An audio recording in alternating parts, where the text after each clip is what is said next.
Alright, we should be live. We're back. We're working on Ashling the Limitless. Here she is in case you need a reminder of how she works.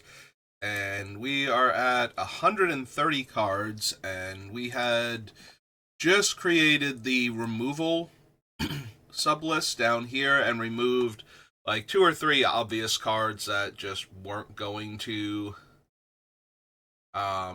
make it all the way through.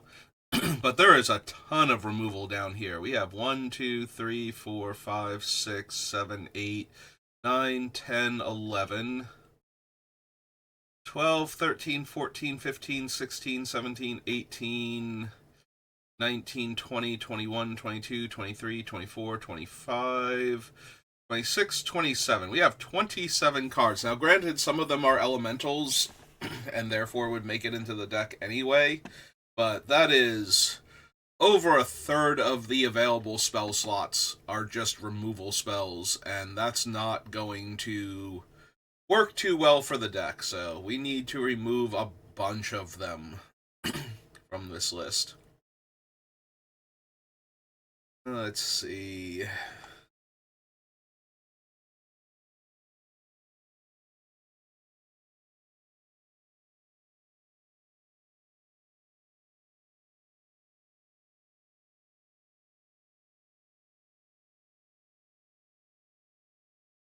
Just looking at it, I am thinking we can probably lose some combination of the artifact and enchantment removal spells that aren't elementals at this point, because we have Chomping Changeling, Titan of Industry, and um, the Foundation Breaker. There it is. So we have all of those, plus Cavalier of Dawn can kill um, artifacts and enchantments, and so can, I think, one of the other ones can hit non-land permanents. And then we have O Stone and Farewell, so yeah, if I'm being completely honest, I think we can lose. I think it's going to wind up being Kloth's Will. I think the repeatability of Aura Shards is too strong. I could still cut Aura Shards just because I have so many other things that can take care of any permanent type. Even with the idea that we're going to be constantly cycling creatures in and out, but we're constantly cycling creatures in and out. Like, I evoke something, it comes into play, it dies, I make another token copy of it that comes into play. So we're killing like 2 artifacts and enchantments a turn, which should be able to keep pace with, not having to pay for what's its name after I've destroyed it. But I didn't pay for it, so they get a bunch of treasure tokens. The card I'm thinking of. I don't run it in anything, but actually that's not entirely true. It has made a Viewless Smothering Tithe. I just haven't built any of the decks that run it yet, because actually physically assembling decks has become a nightmare for me. And also, I don't get to play in paper except at the pre-releases now, which, granted, there are 7 of them this year, so that's more opportunities, but usually play like 2 or 3 commander games in between rounds, and not even with like other people usually anymore. Like, it's very rare that somebody shows up and is like, oh yeah, no, I brought my commander deck also. It's usually like me and my brother are doing like a heads up with Nin and Tassiger or something. Or like Briss and Planeswalkers. Something like that. So, alright, so we want to get rid of Kloth's Will. Get rid of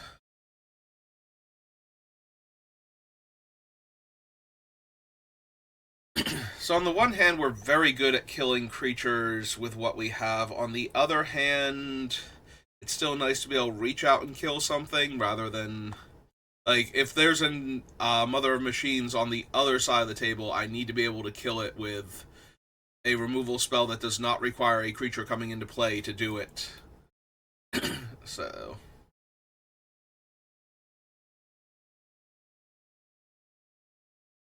I do want to make sure I have enough ways to do that.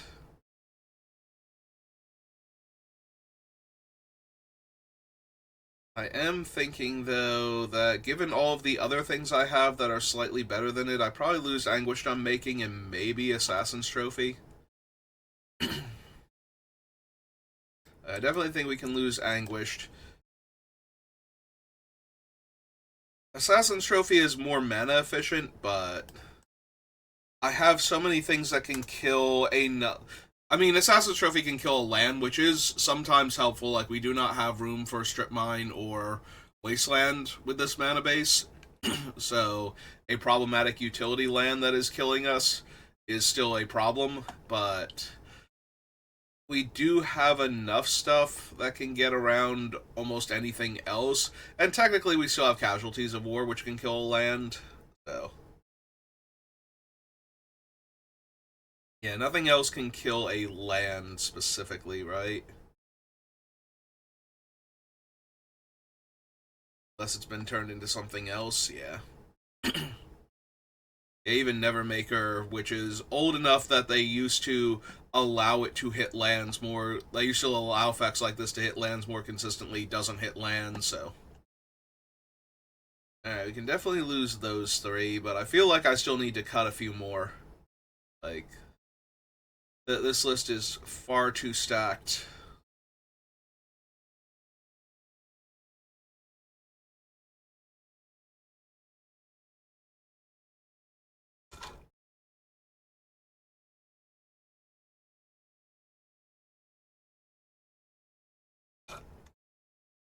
I don't think I cut any of the elementals.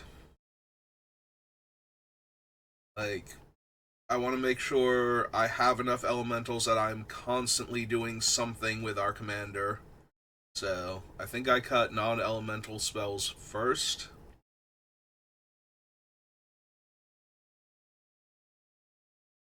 I can probably cut Mana Drain. The double blues, like, to hold up the double blue is going to be annoying at least some percentage of the time. I don't think the deck's mana base is particularly shaky. Like I said, I've played with the exact same mana base in an actual 5-color deck that I have built, and that has been pretty consistent.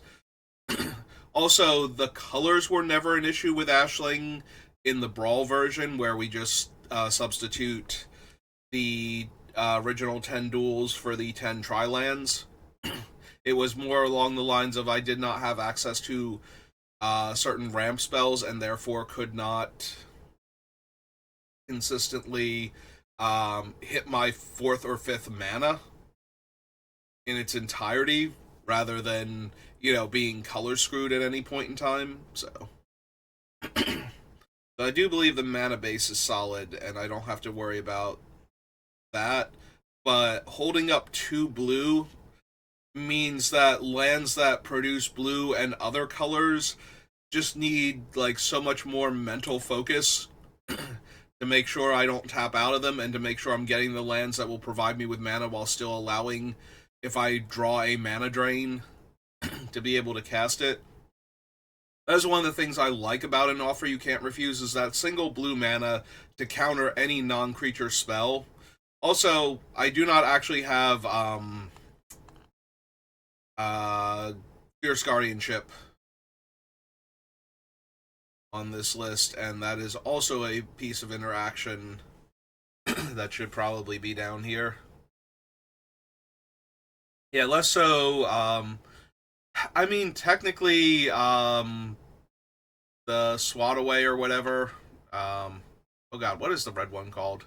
Deflecting Swat. Also should probably be down here, as is also reactionary, but I treat that one more as a way to protect my things than a way to interact with my opponent's things to stop their stuff from happening, so like I would consider Deflecting Swat more akin to concealment or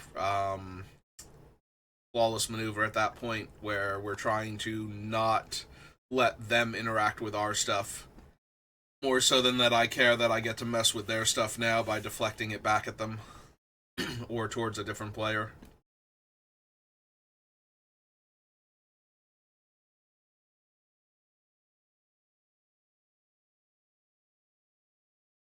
I do want to keep attrition as a sacrifice outlet.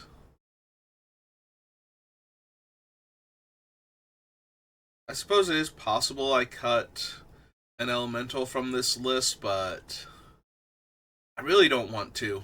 If I'm being completely honest, I like all of the elementals that we have down here, with the exception of Nevermaker is the worst one, and Nevermaker is one of our few 4-drop creatures for Pyre of Heroes and Birthing Pod, and it is also because of that, um, or I'm sorry, not because of that, but because it has a leaves play trigger instead of an enters trigger, it is also a thing I'm more inclined to feed to those cards to begin with. So we don't have a ton of 4-drops, but we do have a bunch of 5s, 6s, and 7s. So being able to constantly exchange 5s and 6s is good. So I just need like one 4-drop at some point in time to get the ball rolling, to get the 5s. Or I need to evoke a 5, and then that will do it. Which is why I don't need a ton of 4s, but I would like to have a few 4s in the deck if I can. And Nevermaker being the only 4-mana elemental, I'm pretty sure.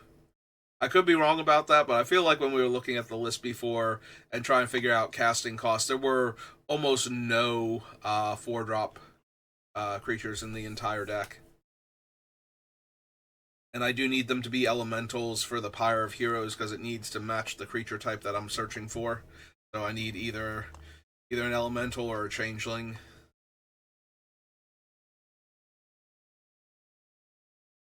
So all of that is to say that I don't want to cut Nevermaker, even though I think Nevermaker is the worst thing on this list by a significant margin, because it is still working with the deck in a way that other cards aren't. We might still have to cut it, like I just won't have room for it, but I'm trying very hard to not make that decision until we are near the end. And that is the last of my soda from lunch. Alright, water bottle. Your time has come. Yeah, this list is too long, even with the elementals that are going to make up a significant portion of the deck. I still don't want the list to be this big. The problem is I have access to removal of every color, and so the best removal spells of each color and combination of colors are now floating around on this list, or have just been taken off. And like things that would 100% make the cut in a deck that has fewer color options and that is not leaning so hard on its creatures to be removal. Like, I don't think I cut Assassin's Trophy from 99% of my black green decks, and I don't cut Anguished Unmaking from like 90% of my white black decks. Mana Drain does not get cut from my mono blue decks ever. So, not ever. If I have an anti counter spell set up for my blue deck where it's trying to control in different ways, then maybe Mana Drain doesn't make it, and even then, Mana Drain has a decent chance of being like one of the only counter spells in the entire deck. It's because while you're setting up, you're going to need a little bit of protection, and also it makes it easier to set up with all that extra mana from Mana Drain, their big fancy spell. Okay, what are we gonna do then?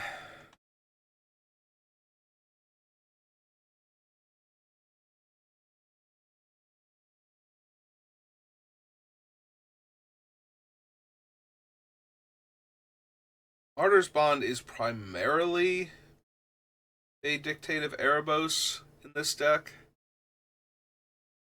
Like, I'm not normally sacrificing artifacts, enchantments, or I don't have any planeswalkers to sacrifice for value.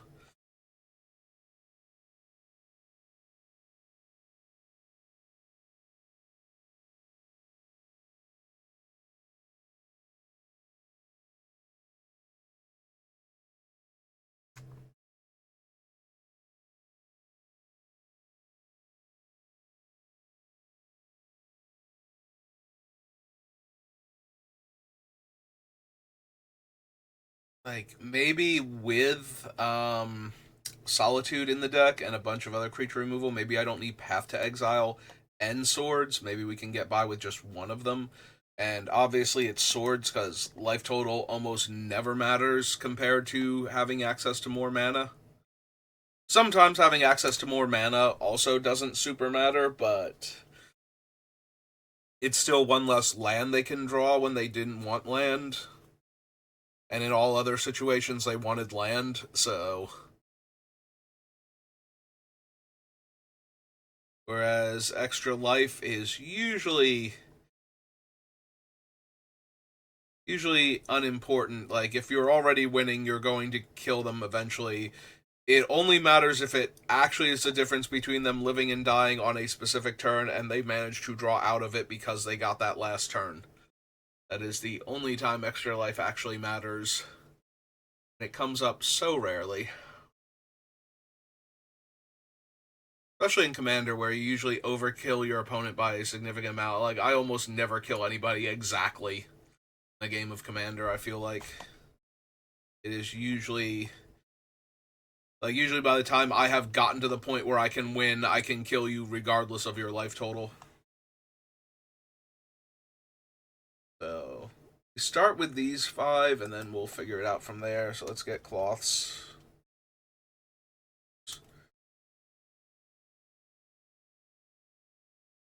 I am slightly off center, and that is making it impossible for me to type. Alright. That's 1. Why is my keyboard, like, slightly to the left?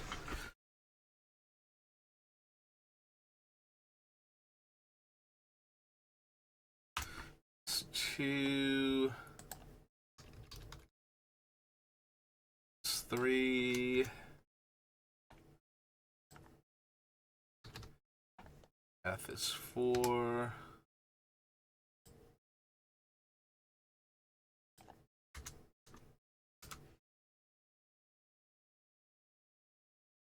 And mana drain is 5. Oops. Yeah, I can't type mana. Going to work. Alright. Back at the top of the list. So we get to go down to 125. Got all of this.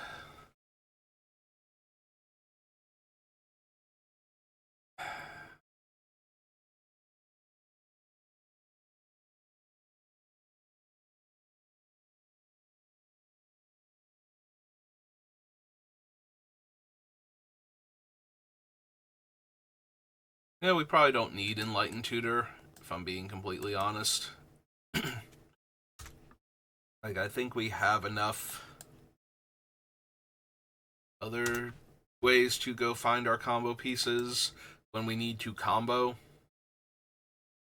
So.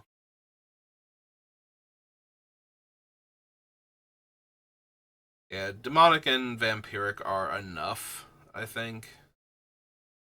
Obviously, we have a ton of enchantments in the deck and artifacts that we could go tutor for, but I don't think we actually need. Like, there is a fair amount of redundancy here. We can also probably lose the Aladmary's Call.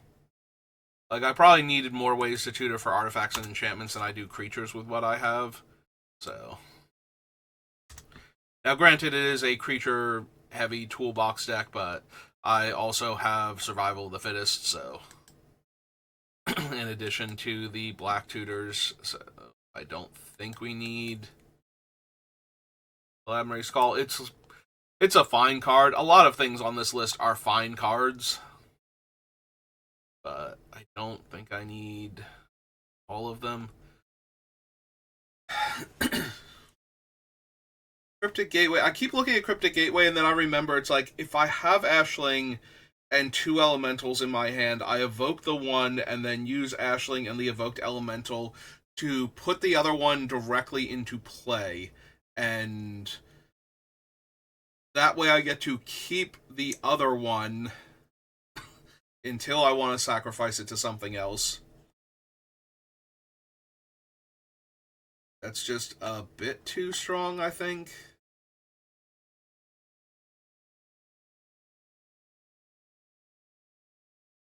Season Farseek.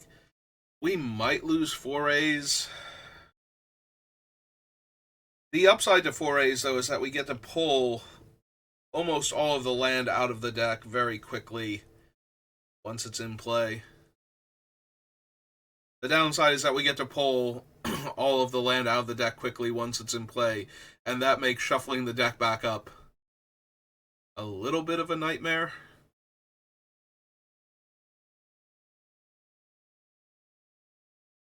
Most every land will have actually come directly out of the deck at that point.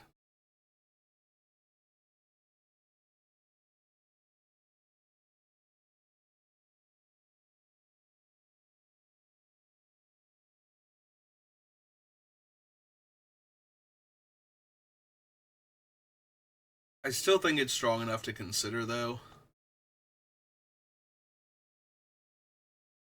Or notions.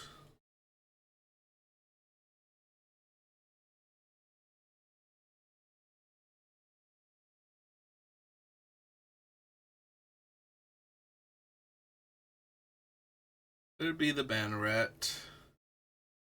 Relatively small and harmless compared to some of my other cards.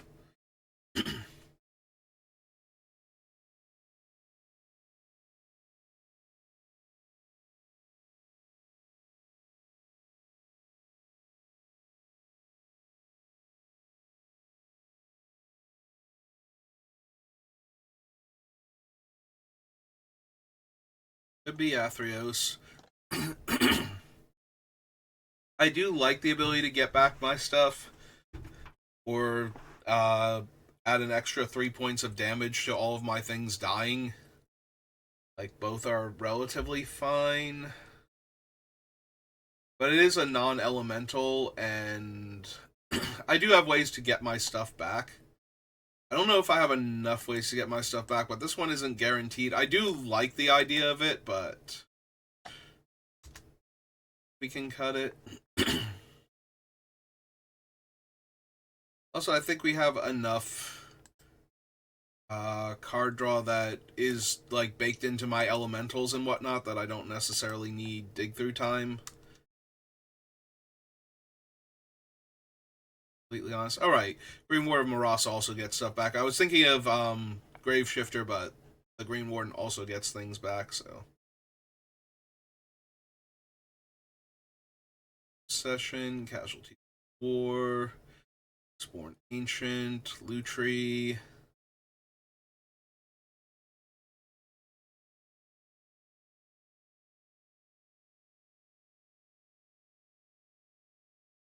Ascendancy is too. Oh, and we have the Ascendancy too. Yeah, I have plenty of ways to get stuff back.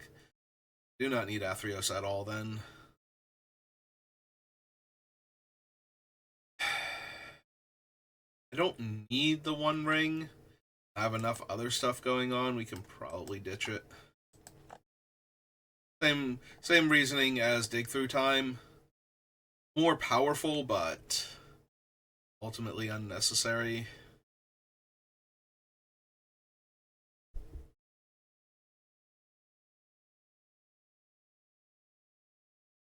I want to keep the Skullspore Nexus for right now. I can see cutting it, but it's another card that works very similar to Chalk Outline and Insidious Roots when I have the Death Mantle Ashnod's Altar combo going. In that it's making another body, so I don't have to worry about the fact that it's no longer an elemental when it dies.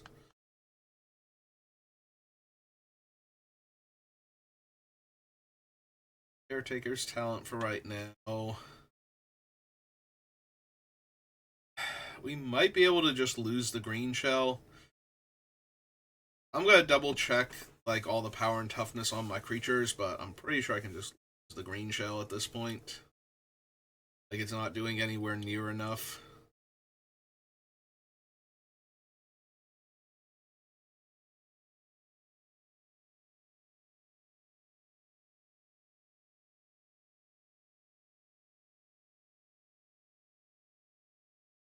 Keep all of those. Those. I might wind up losing the Terror just because we don't need it and it's not an elemental. I like the other non-elementals a lot more.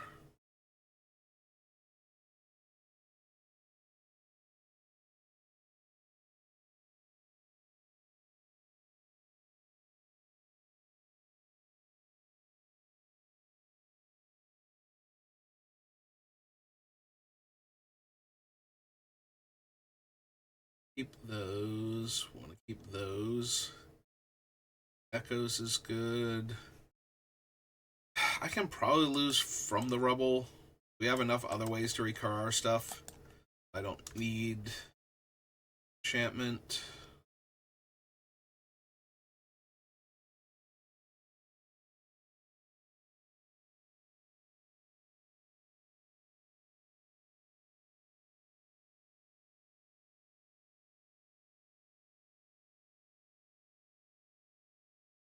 So we get rid of those four now.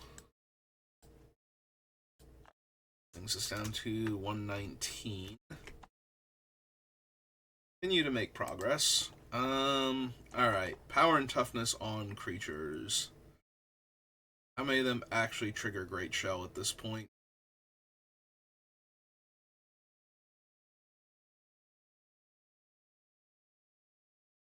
Also, do I actually need Silverglade Elemental? I'm starting to feel more and more like I don't. Like, I have enough cheap spells that will ramp me lands. I don't need to evoke this thing. I do get 2 lands for evoking it, which is nice, but I probably don't need it.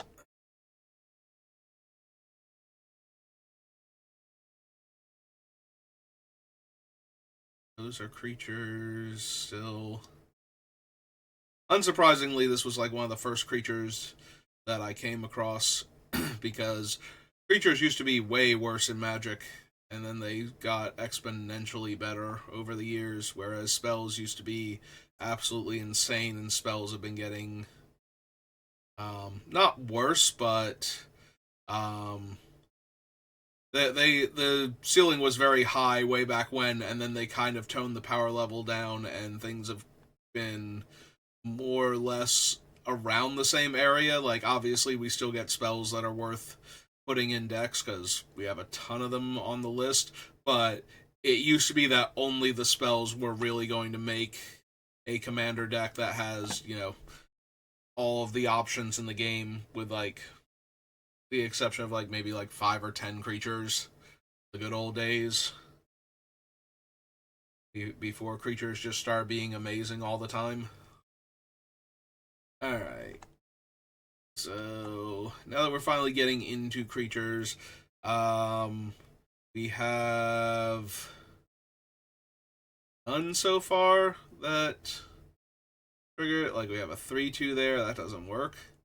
So Nevermaker is a 2/3 flyer, is 1.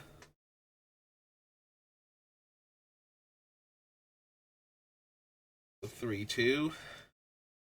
5/5, 4/4.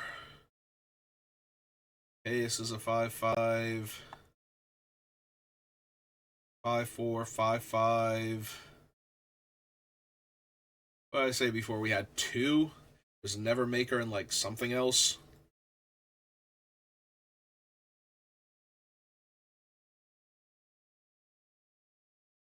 Three, possibly only 2, but I'm going with 3. 4,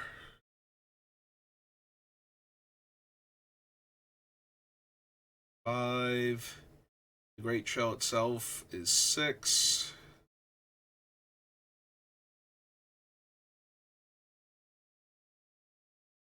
7.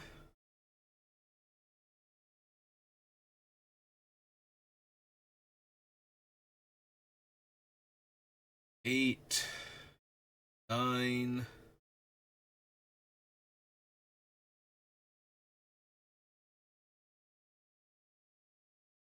10. 11.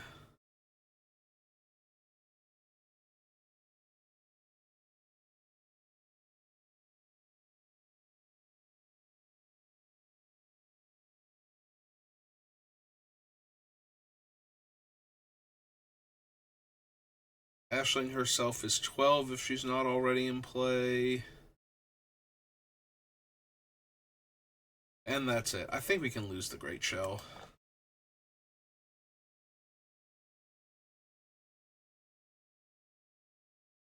It's like at most 12, it might have been 11. So we cut those two off the list. Brings us down to 117.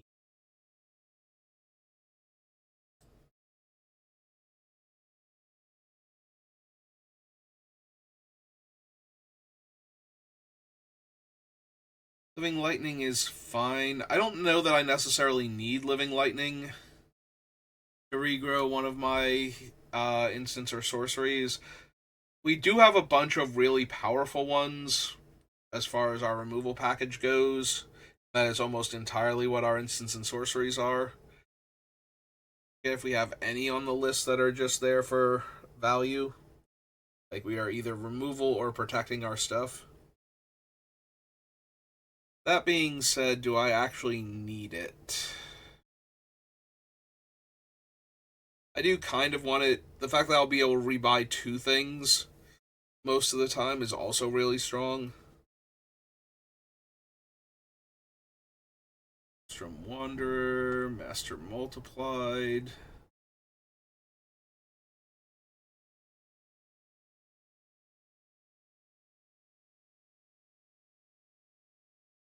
Passivity.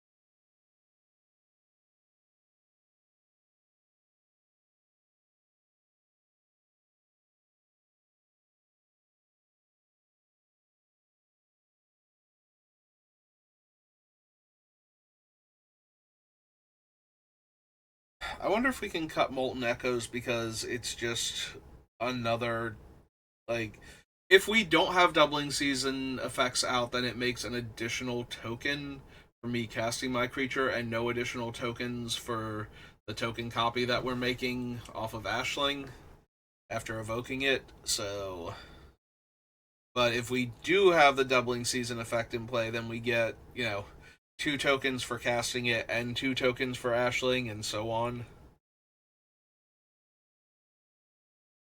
But it's kind of like copying Ashling instead of copying other things. Like copying the triggers off of our elementals means that we get an extra token from Ashling for the trigger, and we also get twice the triggers for each one of the tokens that we made.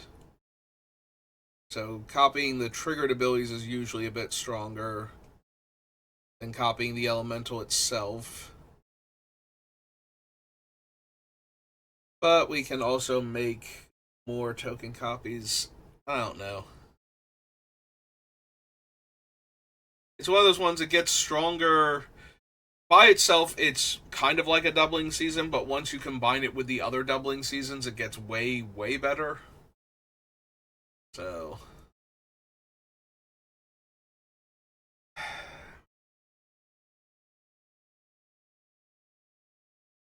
some order. Think about it a little more. I think we leave it for right now. It might go once we're down to, like 100 cards or 90 cards or something where I just do not have room anymore and things have to go. Like right now, we're still in the position where things are probably going to go. Like I'm looking at Soul of Migration and wondering, do I need Soul of Migration, Benthacor, and Belonging, and Kith Keeper all at the same time? Like I did want the token makers because they are the easiest to go infinite with Death Mantle, but I don't have a ton of ETB or death triggers, so I need to be able to sacrifice these tokens for value.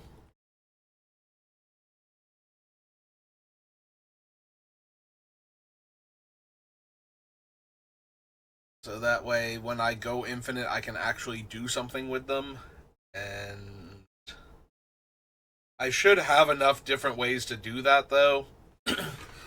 So, suppose I will keep them. I feel like I can lose one of them, though, and it's probably Benthacor. Like, this one makes 1/1 birds, the other one makes changelings, so they're elementals for the purposes of other cards.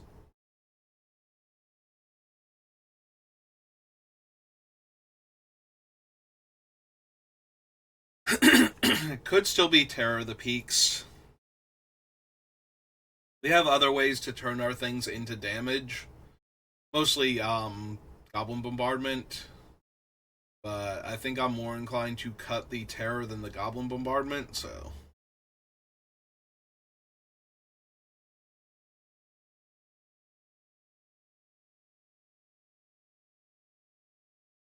Pretty sure that's supposed to be of Gales, not of Gale.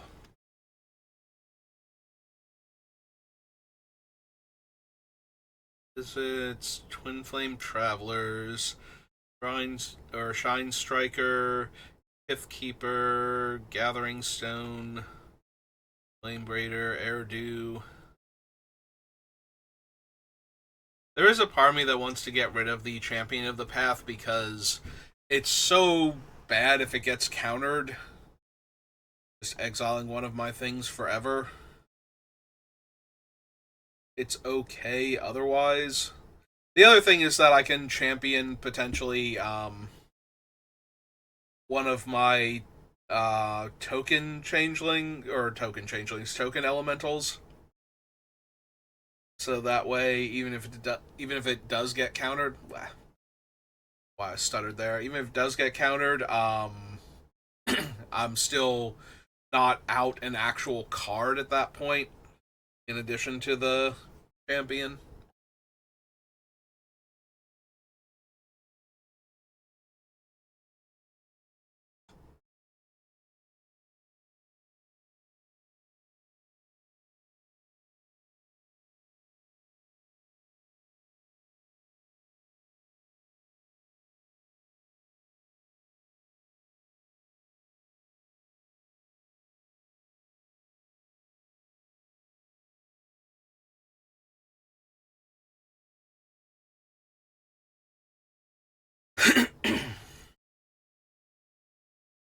I want to keep all of these so far, but obviously we can't keep all of them.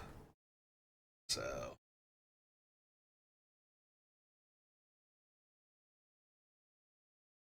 I did actually knock these two off the list, right? Just been sitting over there. I'm like, okay, what two cards did I cut? No, I'm pretty sure I already actually cut them and then went up to the top and removed them from the list and then forgot to clear off the side panel there.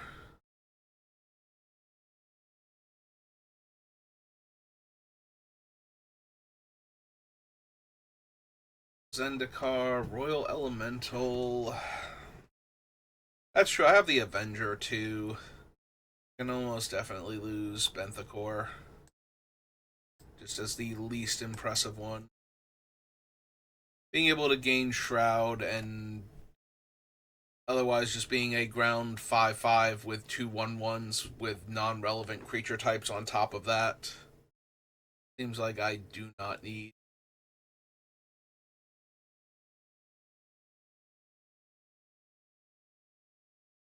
The other ways I have to get back stuff, do I actually need Horde of Notions? It is reasonable for Horde of Notions to just let me start casting stuff I've already played from the graveyard, which is good when I don't have anything else going on.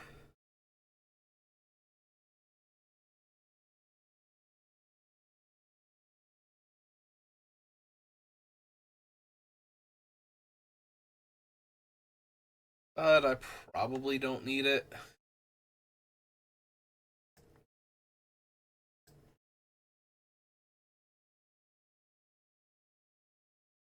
It is good though, so I am a little sad to cut it, but I'm gonna wind up cutting a bunch of stuff that I'm going to want in the deck anyway, and I think we can get rid of Horde of Notions here. possible we can still lose Perilous Forays. This does feel like the deck for it, though. Like, if any deck we're going to run Perilous Forays, this does feel like a deck that would want it. Because you don't see that many, like, black-green Aristocrats decks. Or maybe you do. Maybe you do. I don't see that many black-green Aristocrats decks going around. Every once in a while, because there are a few things that really want you to sacrifice creatures. But mostly Aristocrats decks I've ever played against have been black-white or black-white-red. So, black-green, possibly black-green-white or black-green-red. Do still make sense. There are a lot of cards that would pay you off for doing that, but I don't encounter them as often.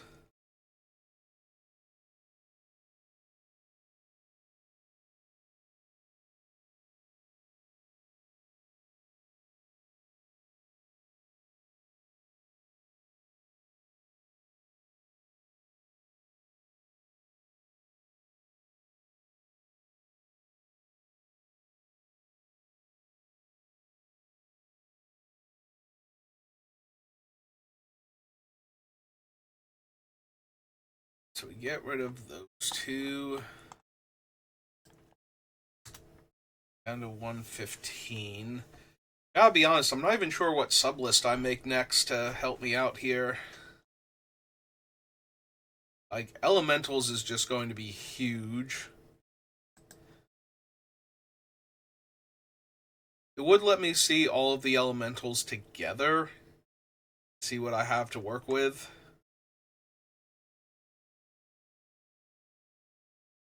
See if there's too much redundancy. Maybe we do that. Alright, so...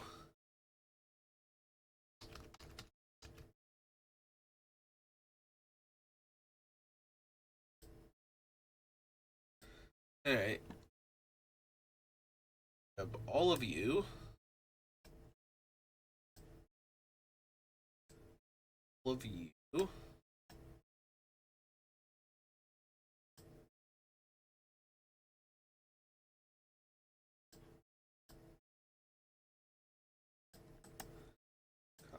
Oil, copy Avenger, Magma,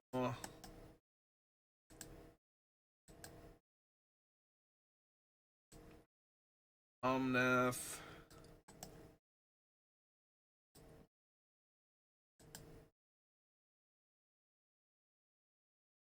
Loom,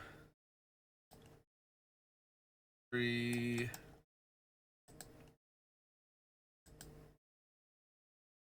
Titan,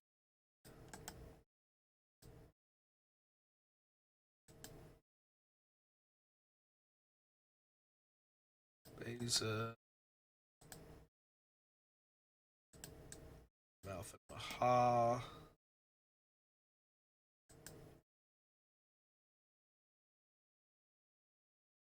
Really count Ashling's command here.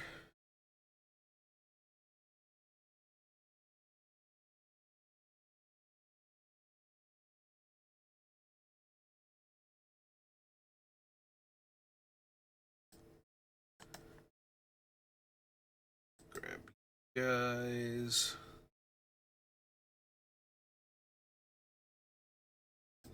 You.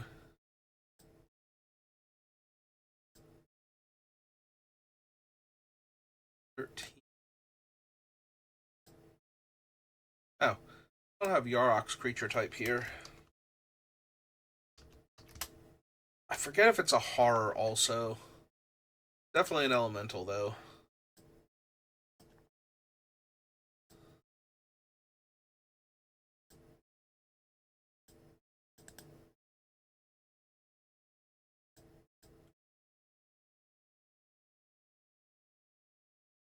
Elementals.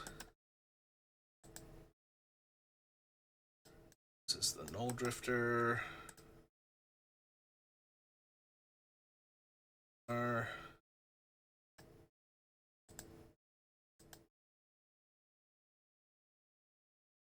Lead to 18.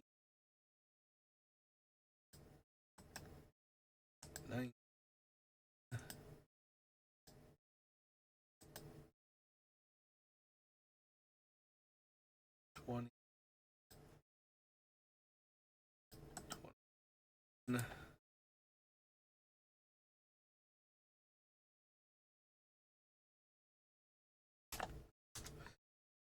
Shapeshifter.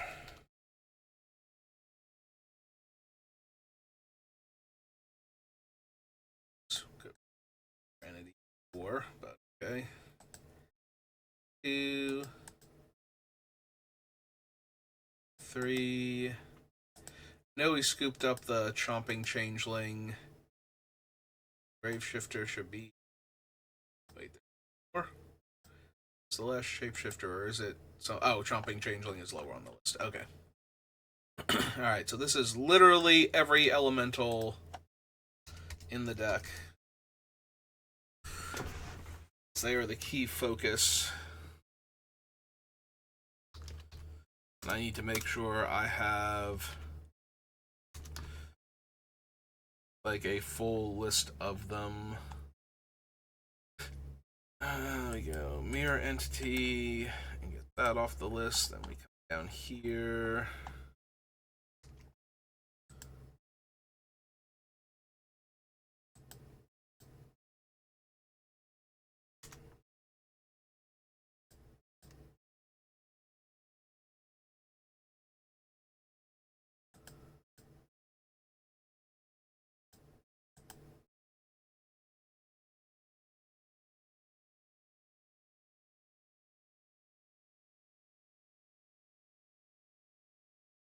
Sure. Oh no, wait. Nyxborn Ancient is before.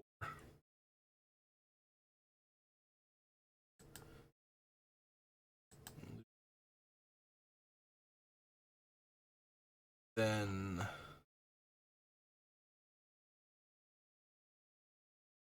is it the Realm Walker?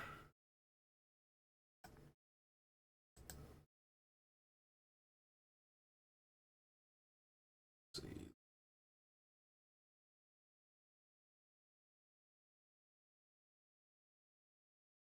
see. Titan of Industry.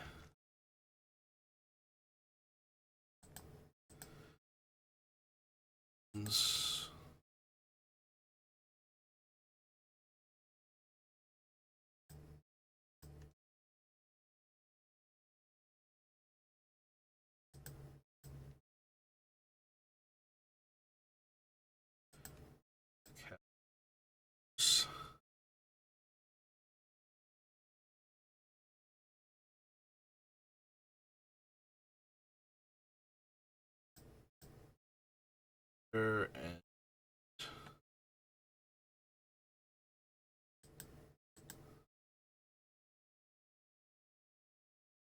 Graveshifter after them. I don't know. Somewhere in there. Null Drifter. At this point, it's close enough. As long as it's kind of where it's supposed to be. Rumbleweed. 3. Strum. And Living Lightning. Okay. So that is every elemental in the deck besides Ashling herself, and that is 1, 2, 3, 4, 5, 6, 7, 8, 9, 10, 11, 12, 13, 14, 15, 16, 17, 18, 19, 20. 21, 22, 23, 24, 25, 26, 27, 28, 29, 30, 31, 32, 33, 34, 35, 36, 37, 38, 39, 40, 41, 42, 43, and 44. Alright, so right now we have room for 16 non-elemental spells in the entire deck. 15 because I'm not counting Ashling here. So we do not have room for every single one of these elementals. So which ones absolutely have to go? We are at the 50-minute mark, and I do feel like I've been slowing down a bit, so I think we start with this next time. but I am glad I got it, like, got the entire list together. So yeah, I think we call it there for right now. I'll be back on in a little bit. Doing some amount of drafting. I don't know what yet. I might stick with the Power Cube. I might go back to Lorwyn Eclipse for the last week that it's available. We'll have to see, but yeah, it's going to do it for me for right now. So thank you for watching, and I will see you next time. Have a good rest of your day.